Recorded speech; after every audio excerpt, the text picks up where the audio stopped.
All ভিউয়ার্সদের demand অনুযায়ী ভেবেছিলাম চ্যানেলটাকে অন্যদিকে ঘোরাবো, প্রোটেস্ট ভিডিও বা যেগুলো হচ্ছে দেখাবো। হ্যাঁ হ্যাঁ, পশ্চিমবঙ্গে শুরু হয়ে গেছে।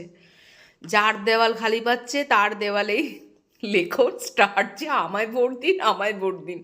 যাই হোক, পিচের রাস্তা শুরু হচ্ছে। মানে অনেক পয়সাই ঢুকেছে আর কি, যেগুলো নিউজে আমরা দেখি। আমরা তো পাবলিক খবর নিতে পারি ওই নিউজেরই মাধ্যমে। তো যাই হোক, এরকম ফাটা রাস্তায় পিচ দিয়ে দিচ্ছে। 6 মাস তো কনফার্ম রাস্তাটা চলবেই, আপনারাও জানেন আমিও জানি। কিন্তু কিছু করার নেই, সেই চপ শিল্প ধারে ধারে গজিয়ে উঠেছে ঘাসের মতো। এই যে দেখুন, এরকমভাবে সন্ধ্যের সময় চপ, হেলেঞ্চার, বড়া সব বিক্রি হয়, তো লোক কিনে নিয়ে যায়। যে বিক্রি করে তারও দুটো পয়সা হয়। এই যে যুব ভাতা দিচ্ছে, আপনি কি দেখেছেন নিউজে? আমি কিন্তু দেখেছি। পিএইচডি করেছে, এমটেক করেছে, এমবিএ করেছে, তাদের জব নেই, তাদের বাবা মা গেছে লাইনে দাঁড়াতে। সত্যি খুব দুঃখিত আমি।